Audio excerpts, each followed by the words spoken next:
Good morning. Oh, I guess not. I'd like to welcome you to the Unitarian Universalist Church of Niagara.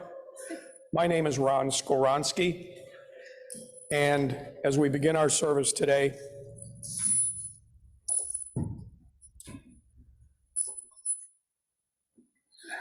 you'll just give me one moment.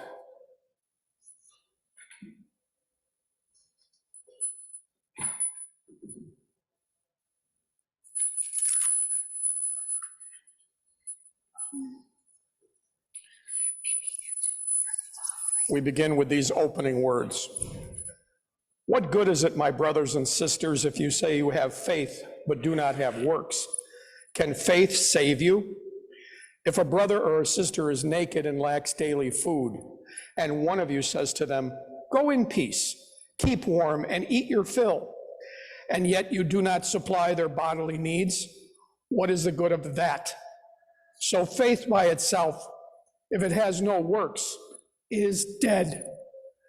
Show me your faith apart from your works, and I, by my works, will show you my faith.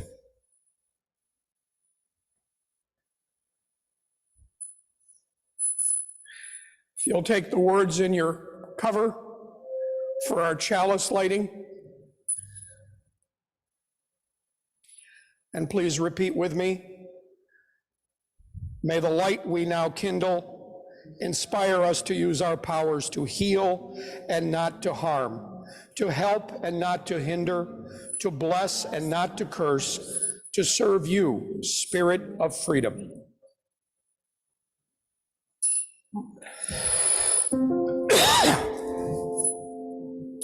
If you'll please look in your hymnal, and there you will find hymn number 282.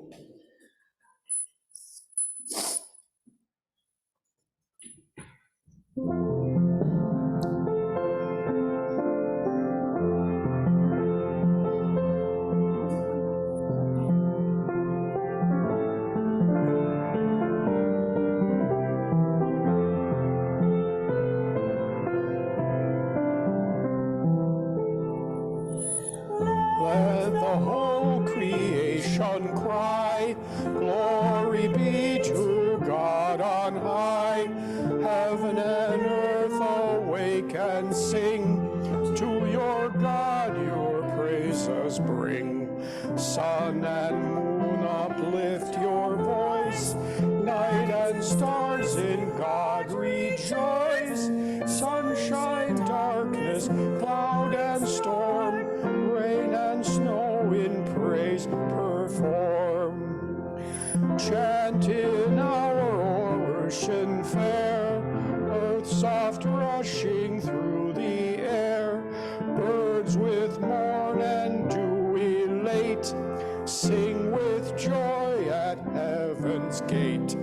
Let the blossoms of the earth join the universal mirth, men and women, young and old, raise the anthem manifold. You to whom the arts belong, add your voices to the song, bards of knowledge and of law, to the glorious circle draw. From the north to southern pole, let the mighty chorus roll. Holy, holy, holy, cry, glory be to God on high.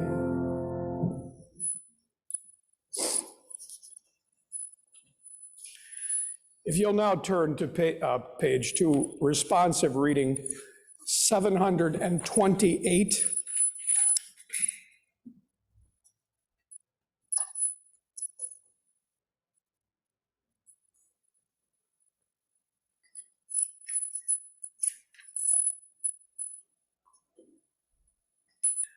And we will follow in tandem. Blessed are those. Blessed are those who yearn for deepening more than escape, who are not afraid to grow in spirit.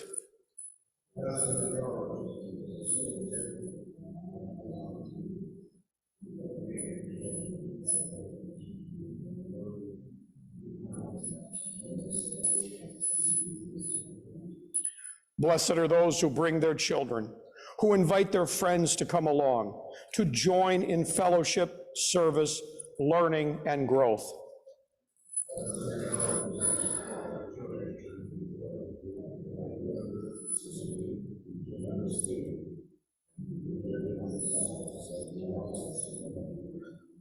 Blessed are those who know that the church is often imperfect, yet rather than harbor feelings of anger or disappointment, bring their concerns and needs to the attention of the church elders, leaders.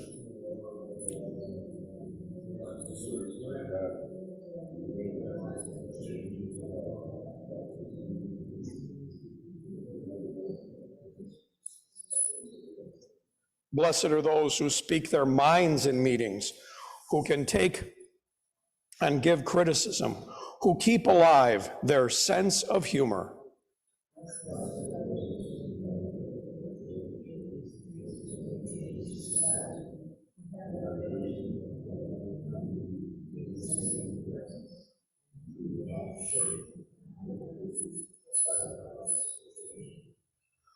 Blessed are they indeed.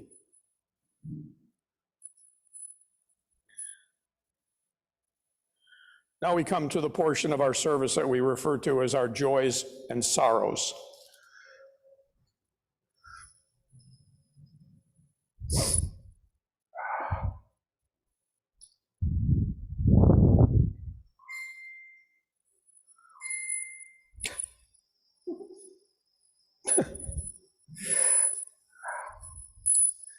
No, that's not going to help me.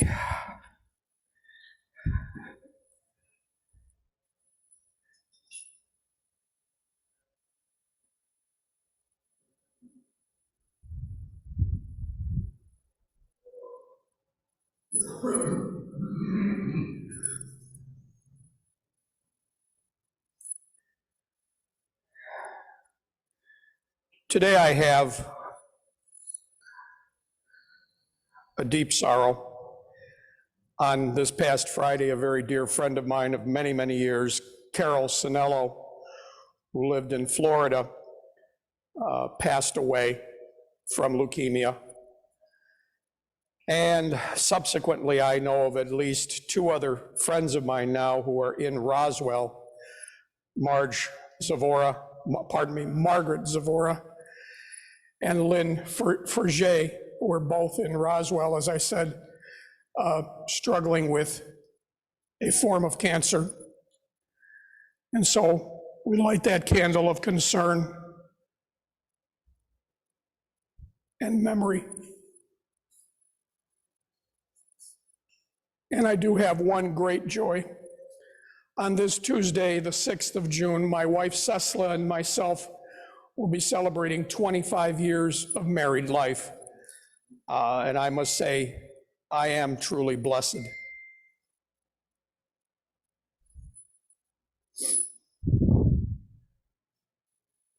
Is there anyone else?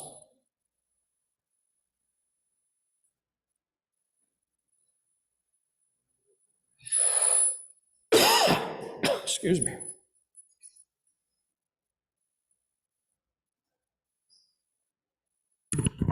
I'd like to light a candle in memory of Bill Soley, who was president of our church a few years ago, which probably, being my age, it was many years ago. He died at the age of 89. And Bonnie and Bill have been living in New Mexico. I have many fond memories of their contributions to our church family. And I wanted particularly also to light a candle for Bonnie, because she recently had lost her daughter also a few months back, and now her husband, Bill. And I could not be here last week, and I wanted to just express my gratitude for those who arranged our church dinner and participated in making that the really celebratory occasion that it was. And so I light 2 candles.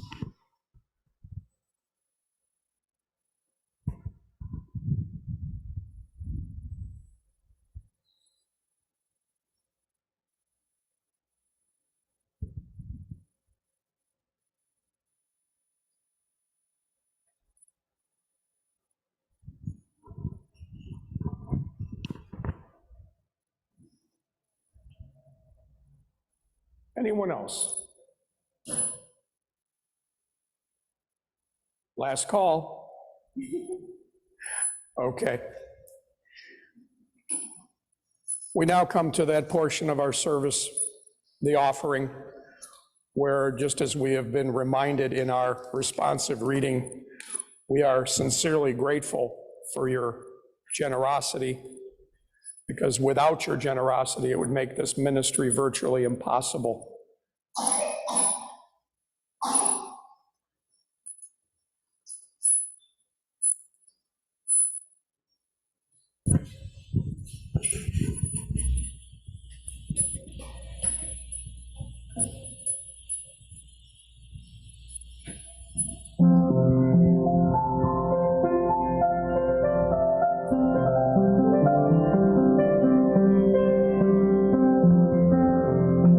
Amazing grace, how sweet the sound that had saved a wretch like me. I once was lost, but now I'm found, was blind, but now I see. 'Twas grace that brought my heart to fear and embrace. My fears relieved. How precious did that grace appear the hour that I first believed. Amazing grace, how sweet the sound that saved a wretch like me. I once was lost, but now I'm found, was blind, but now I see.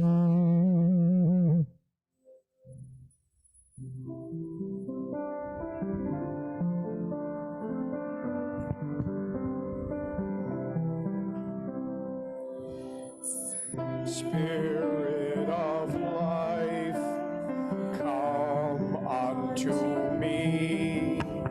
Sing in my heart all the stirring of compassion. Blow in the wind, rise in the sea, move in the hand, giving life the shape of justice. Roots hold me close, wings set me free.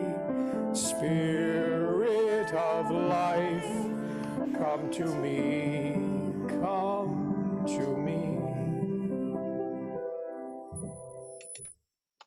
Thank you. And of course, not only do we have Patty, our multi-talented musical muse, but today, as you can see, we've had, it's Al Sexton. Yes. Yep, who blessed us with that beautiful version of Amazing Grace. Thank you, Al.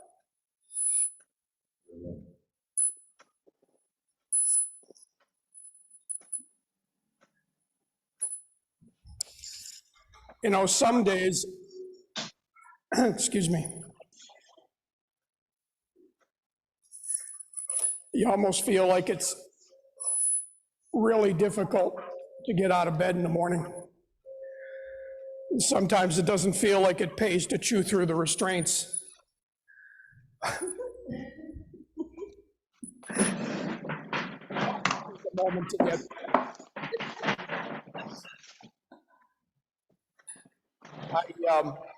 as I'd mentioned in Joys and Concerns, it's been in some ways, a very trying week.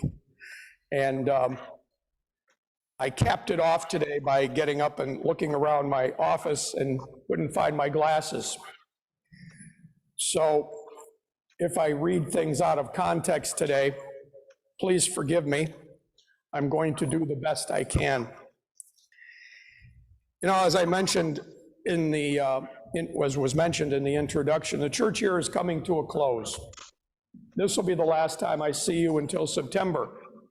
And that brings a heaviness to my heart because I've come to really appreciate and care deeply, not only for this church, but obviously for what the church really is, those who are in it. And it caused me to do some reflecting, and perhaps some of the things I'm going to share, I've shared with you on other occasions, so please forgive that. But in looking, you know, over the end of the church year, the time we have the month of, the month of July and the month of August to obviously, hopefully, enjoy our summer, enjoy our family, friends, what have you. But we also have an opportunity to reflect, I hope, what we have learned in the past year as members of this spiritual community, as members of this spiritual family. And yet, you know, I have in many years of my ministry, some number of years, it's actually been a little over 40 years. I know I look too young for that, don't I? Okay. Thank you. I have noticed that within the liberal faith traditions that I have had the privilege of involving myself with and serving, that many times I come to churches and I find what I see here today. I don't see 300 people. I don't see 100 people. We seem to have a history, at least in the past number of years, of, I'd say at least past 1960, well, let's say 1970, where our faith traditions, and that just doesn't include the liberals, by the way, it seems to be happening to the mainline religious traditions and so forth. We seem to have, I don't want to go so far as to say stopped going to church, but there is a big question, a very big question. Has organized religion outlived its usefulness? You hear many young people say today, I am not religious. I don't need the church. I am spiritual. There's a very powerful distinction between being religious and spiritual. Religious means I follow rules, regulations, rituals, ceremonies. I am taught a system of belief. Spirituality, on the other hand, is the idea that within ourselves, and not everybody agrees with this, there is a spark of what is called divinity, or the spark of light, the ember of all creation, and it is our obligation and our opportunity to identify and unify with that within ourselves, and that will hopefully uplift us and move us forward into a consciousness whereby we can engage in what used to be called righteousness. Righteousness doesn't mean self-righteousness. It means right thinking. And what, of course, is right thinking? Right thinking is the notion of doing the right thing for the right reason. It's goodness for the sake of goodness. It is not about bargaining with God for a better ringside seat in heaven. It is about understanding that this is what it is, that it is our obligation as spiritual beings, I'll use that term, who are having a human experience. It is our obligation to strive to create this thing called heaven, or this thing called a beautiful, functional, rational way of life right here and right now. And so it interests me because I find that I came across a little bit of insight, a little bit of wisdom a while back that I want to share with you. And it comes from the indigenous peoples of North America. And I think they all pretty much shared this point of view. I have a feeling this came from the Massachusetts Indians. And I know they're not called Massachusetts Indians, I'm just not familiar with the particular tribe. As they began to understand or observe and hopefully understand the Puritans, said, you white people, you build a house, and then you go cram yourselves into that house to talk to your God. It's very strange to us.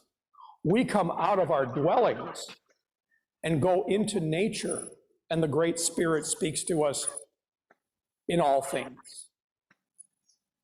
That's something to really give some thought to. This past week, or a couple weeks ago, I decided I needed a little break from the study of serious theology. And of course, being that I am a religious liberal, when I say serious theology, it's the theology of Marcus Borg, Matthew Fox, Eckhart Tolle, and of course, my personal favorite, John Shelby Spong.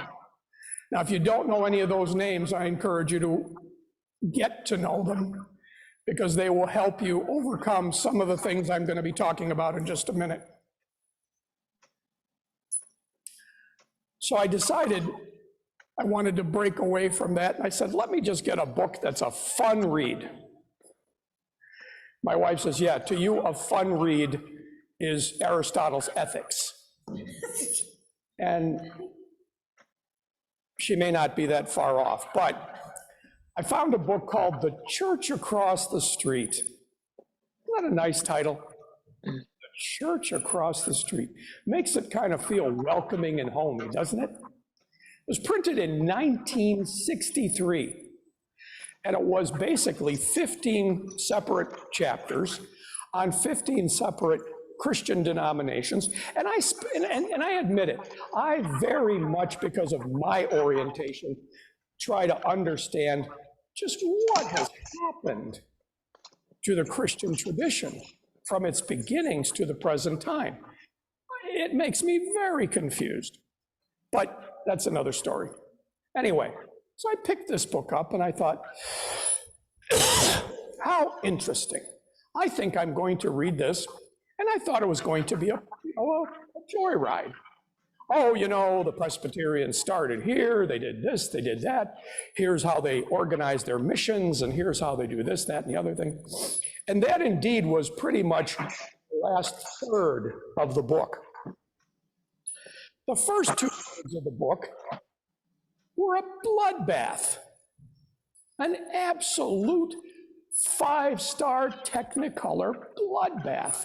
And what I mean by that is the history of what we call religious expression, especially within the Christian tradition, is mind-boggling.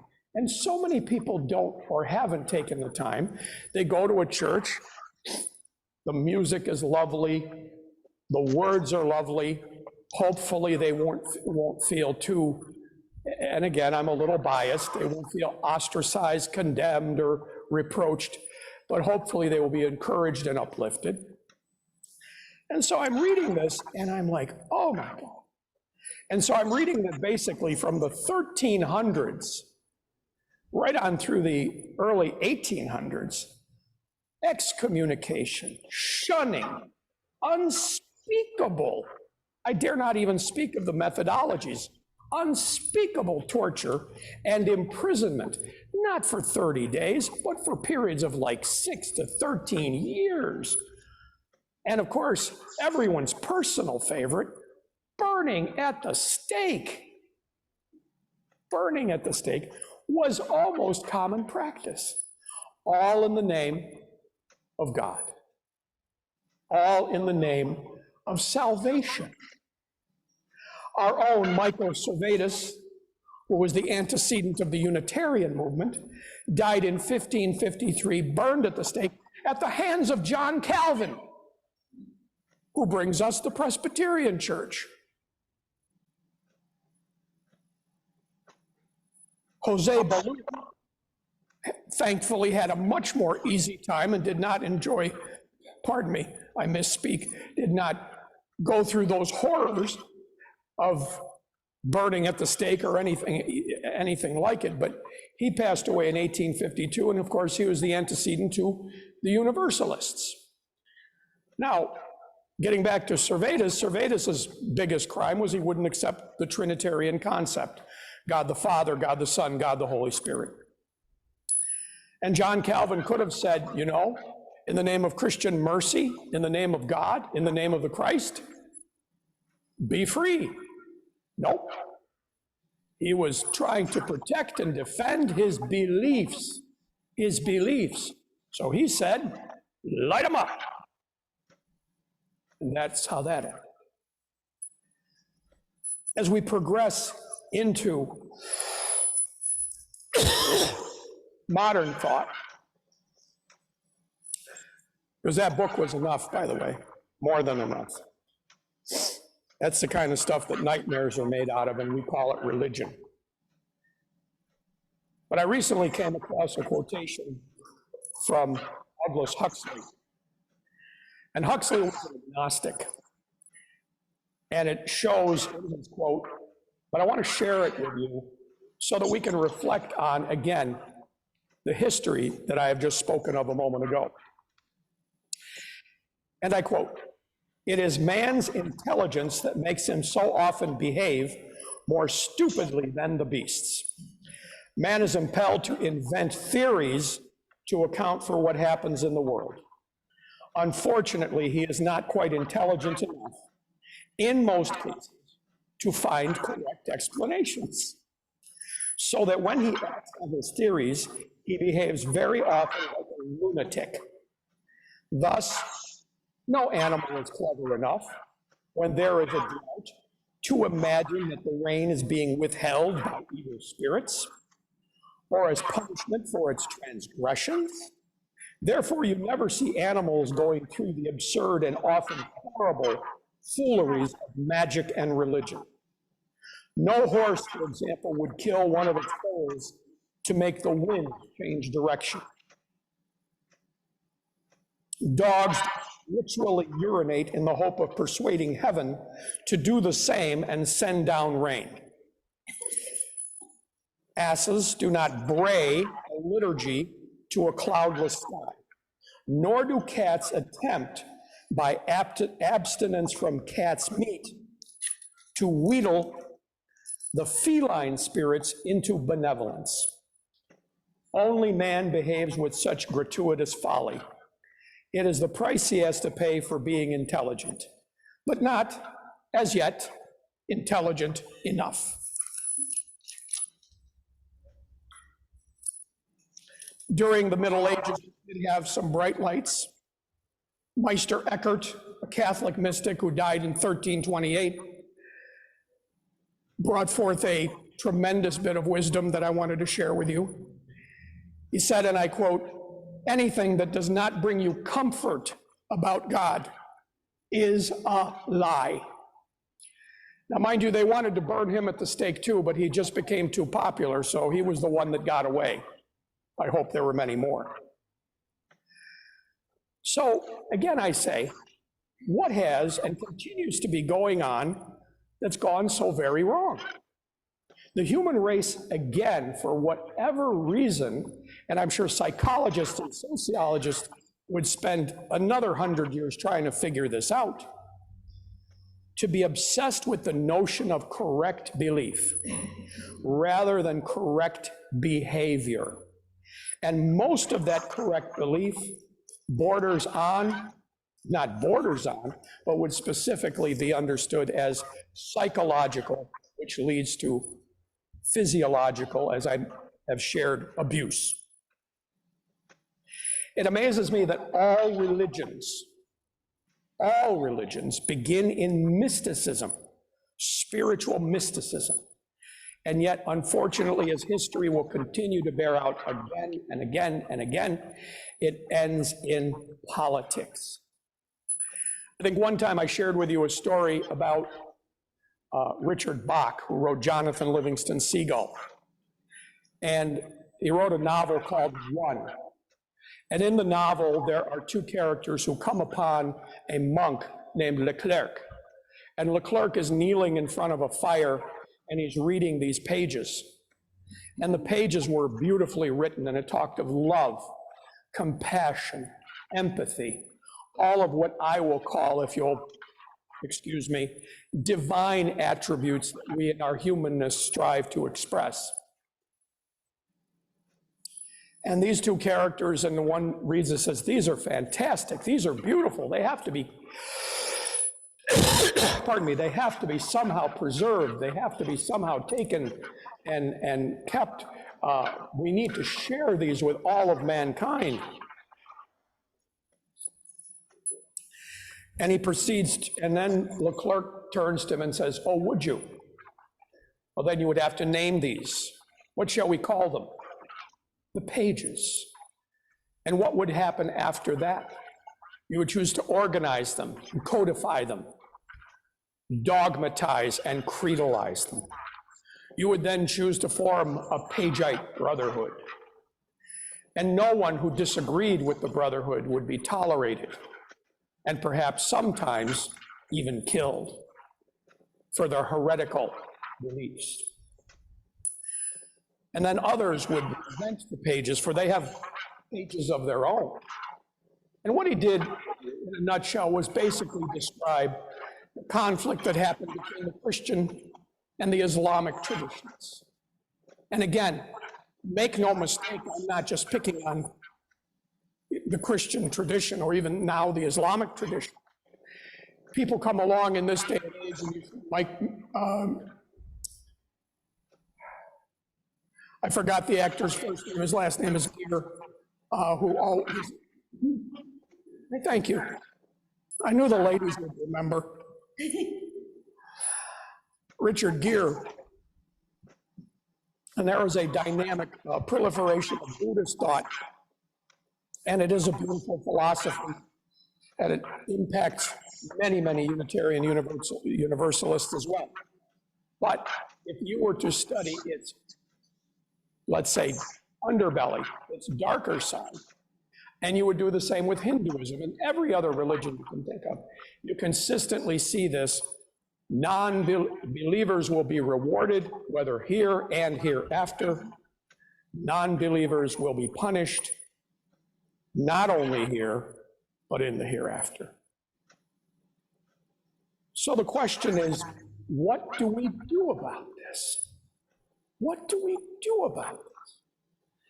We have the answer, because back in 1960, when the Unitarian and the Universalist churches got together, which, by the way, started, as you know, as a Christian denomination, they were arguing with each other about communion. That's why Emerson left his pulpit.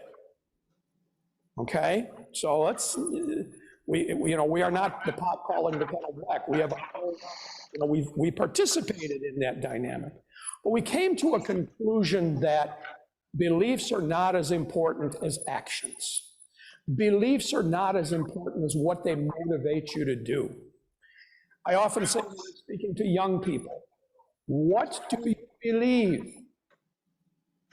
But the next most important question, why do you believe it? Does it make you feel superior? Does it make you feel comfort? What is that? But the third and most vital question in that trinity, if you will, what does it motivate you to do? We decided as we began to pull away from belief systems that historically caused contentiousness and violence and a world that is not, even at this very moment, a safe place to be, and said, enough already. Let us take the highest, the brightest, and the best from all religious traditions. Let us take those values. Let us take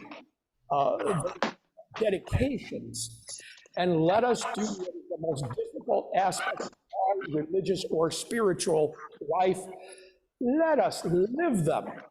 Let us show each other that we can be loving, compassionate, pathetic, with no thought of a reward of an afterlife, no bargaining for a better seat in heaven, and even without the belief in a God, even with the belief, as I mentioned a while back, that you could be, atheist, agnostic, deist.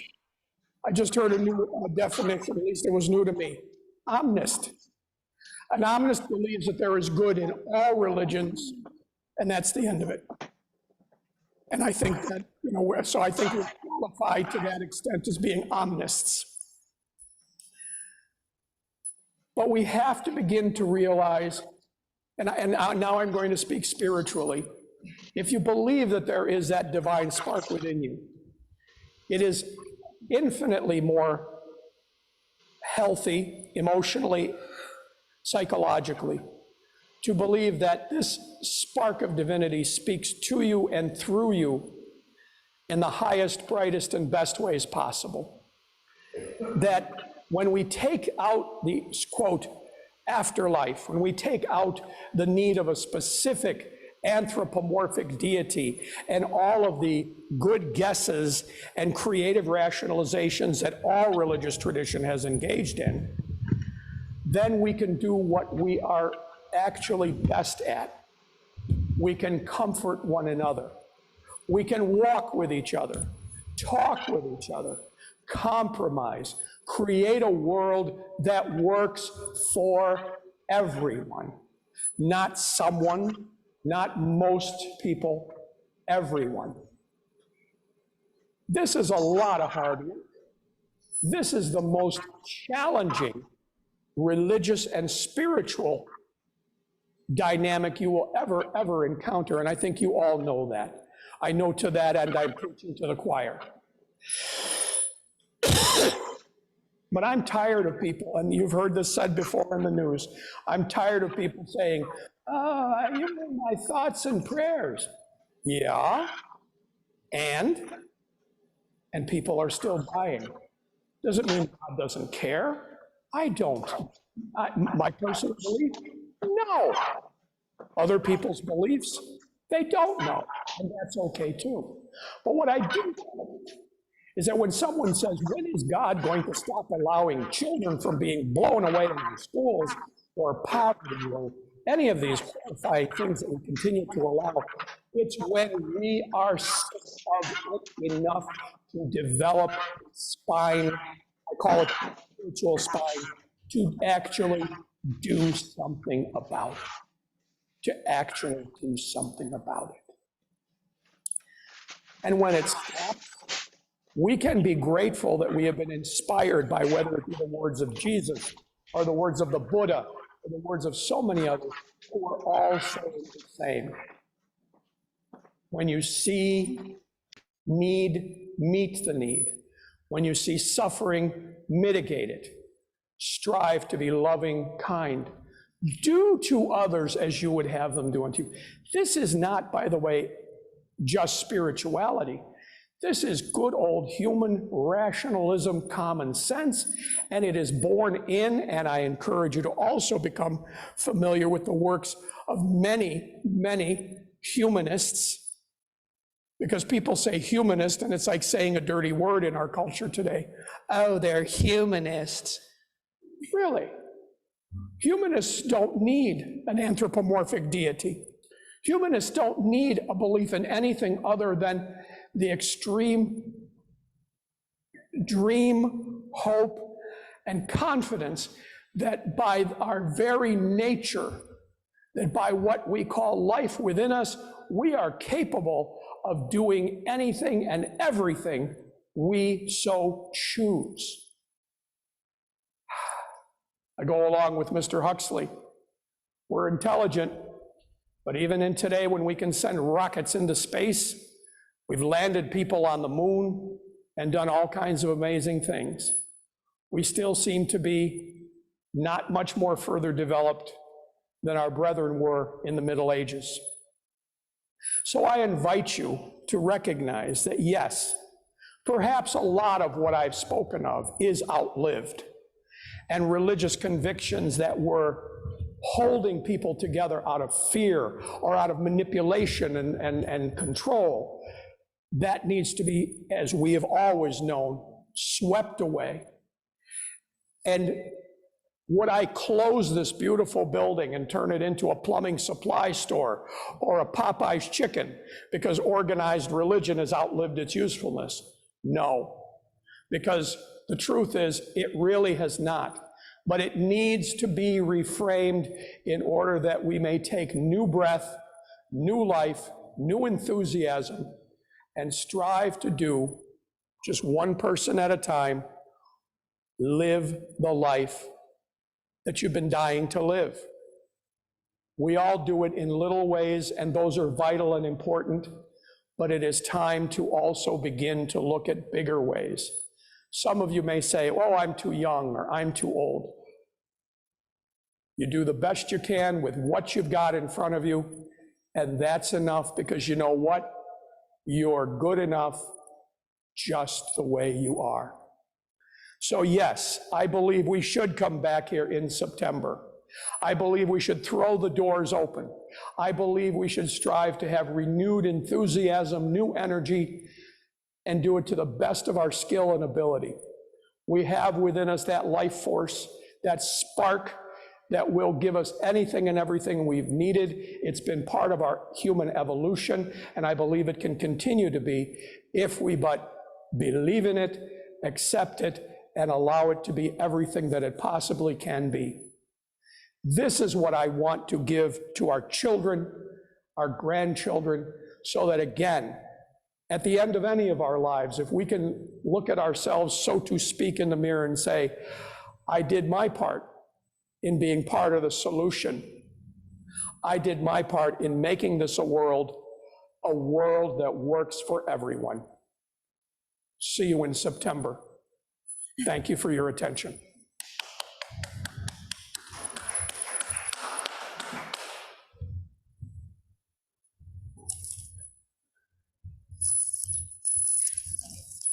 Not bad for a guy with no glasses.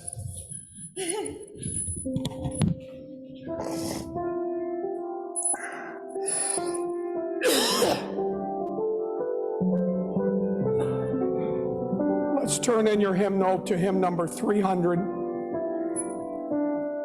And please rise in body or spirit.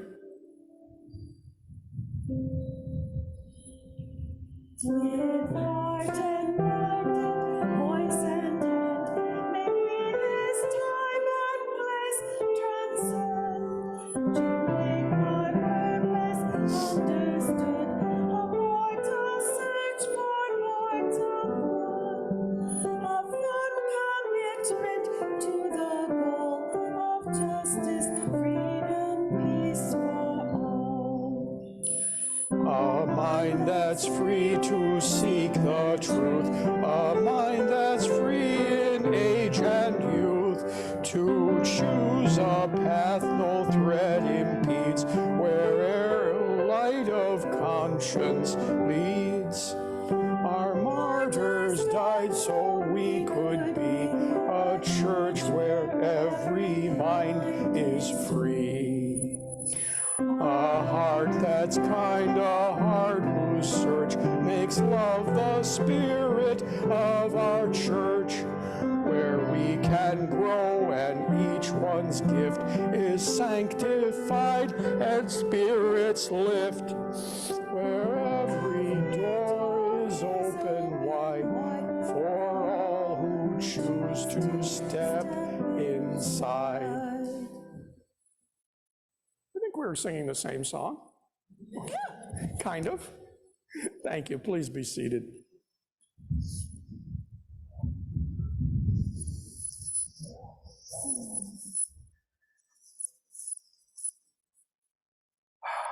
Do we have any announcements that need to be made today?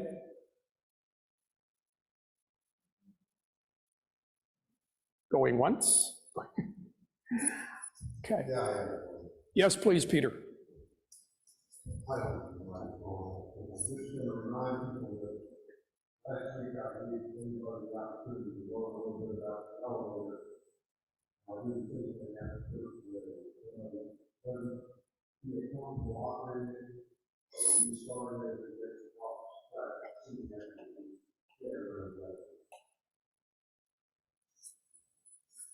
Thank you. Thank you. Let's see here. Hold on. Okay. Again, this will be my last Sunday with you till September. It has been a privilege and an honor to be of service to you during the times that I've been with you. You've been very gracious, very hospitable, very loving toward me. And I just want you to know that I deeply appreciate it, and I thank you.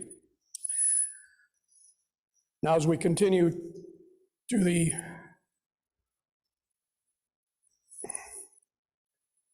I'll be all right here.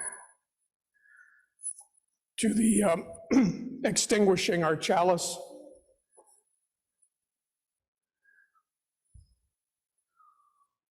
We extinguish this chalice, but not the light of truth, the warmth of community, or the fire of commitment.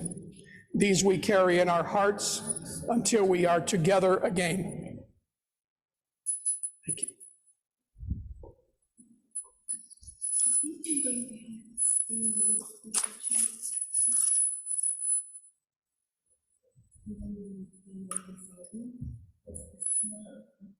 And in closing, if you allow me to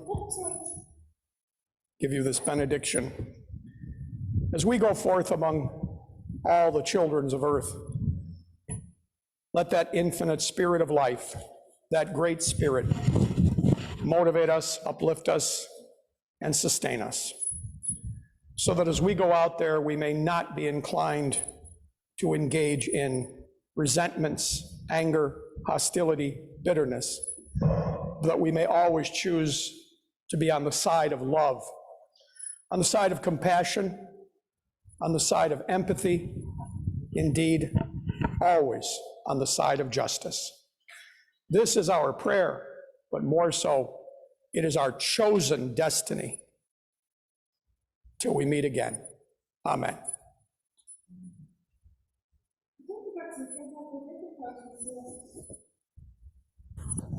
What?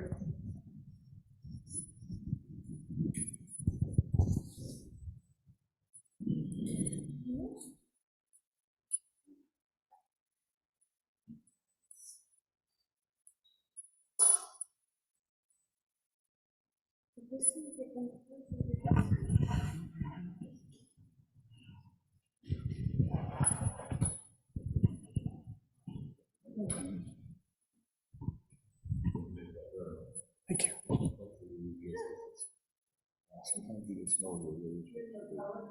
Oh, I want to read this aloud or just to me? Oh, thank you. Thank you. Well, I'm afraid what we have planned is there's just no power. Right.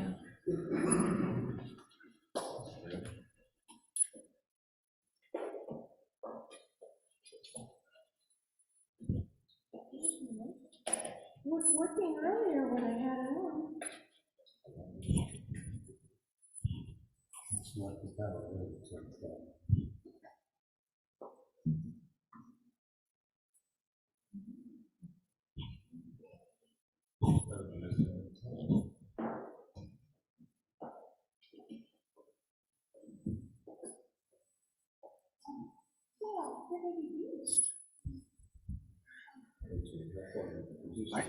I don't know why I had a sermon. That says it all. No, No, that's, That's beautiful. Thank you for sharing that with me. It really is I read a beautiful. lot of poetry, but Cool. another thing, what you said, the strategy of the world is to infiltrate the headquarters. And the headquarters have been infiltrated over what you're speaking of. They still are, in different ways. But you know. You know. Thank you. You're welcome.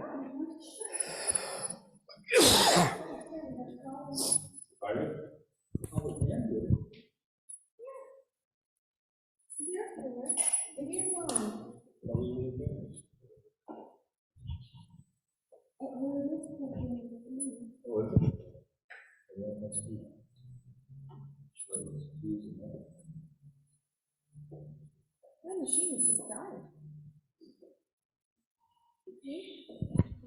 3,000 volts down the drain.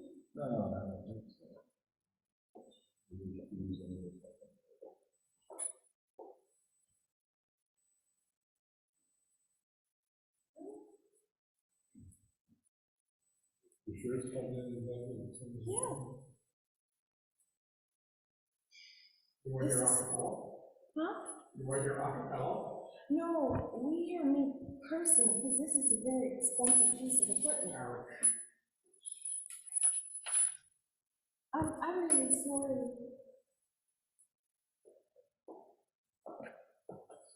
Gotta do something simple.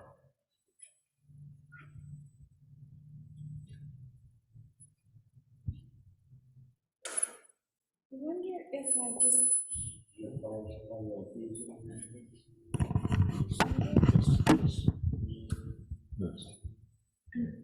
just going to move the keyboard to make sure it isn't the keyboard. But I think it is. Just. What do you mean?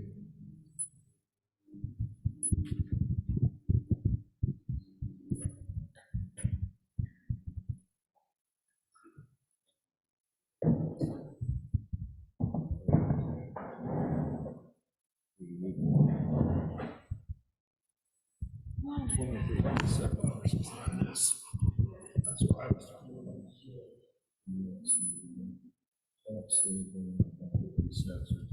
Could be your power unit, could be, could be that.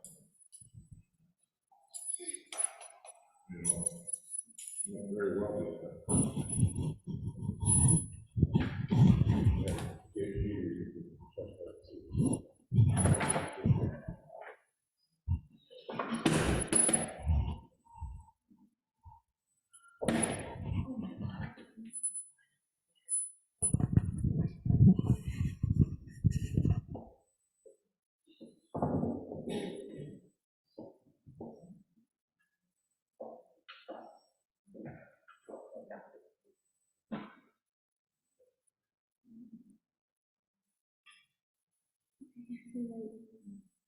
It's okay. Oh, this must be the expected thing. Yeah. Well, Come on. I was really scared. yeah. I still think this all should think about it. It seems like Okay. You're okay now? I'm okay. It's okay.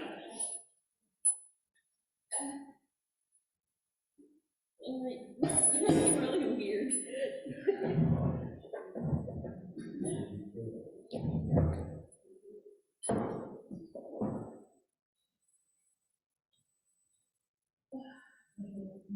Let's just do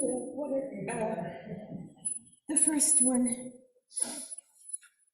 Oh, that's scary.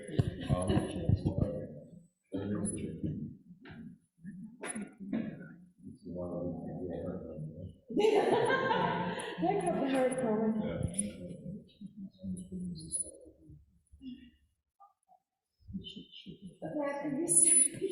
Sorry.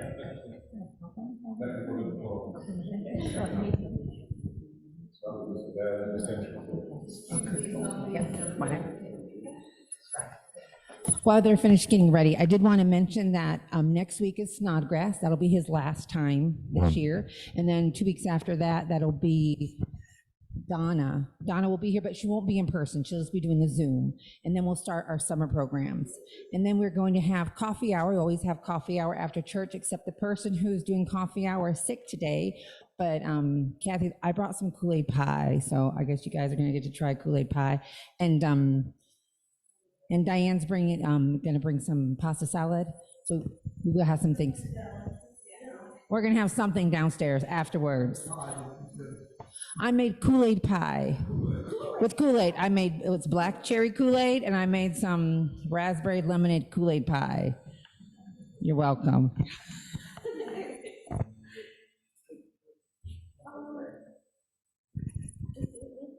Is that working? Yeah.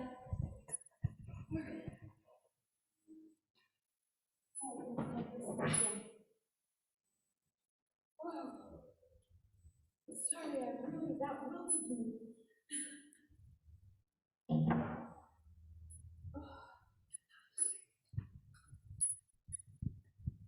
How do I get back there?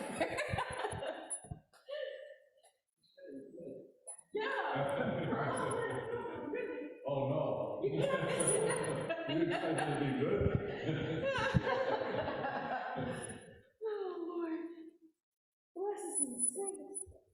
And make us live. Oh, boy, I don't like high expectations. Might be lying in.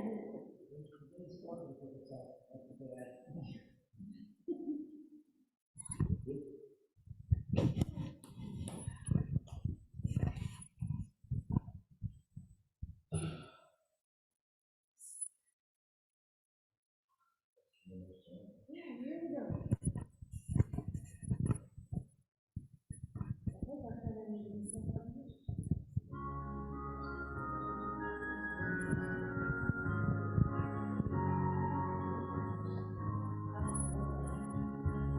I see trees of green, red roses too. I see them bloom for me and for you. And I think to myself, what a wonderful world. I see skies of blue, clouds of white, bright blessed days and dark sacred nights, and I think to myself, what a wonderful world. The colors of the rainbow so pretty in the sky, also on the faces of the people passing by. I see friends shaking hands, saying, how do you do? They're really saying, I love you. I hear babies cry. I watch them grow, very much more than I'll ever know. And I think to myself, what a wonderful world. Yes, I think to myself, what a wonderful world. I see trees of green, red roses too. I see them bloom for me and for you, and I think to myself, what a wonderful world. I see skies of blue, clouds of white, bright blessed days and dark sacred nights, and I think to myself, what a wonderful world. The colors of a rainbow so pretty in the sky, also on the faces of the people passing by. I see friends shaking hands, saying, how do you do? They're really saying, I love you. I hear babies cry. I watch them grow, very much more than I'll ever know. And I think to myself, what a wonderful world. Yes, I think to myself, what a wonderful world.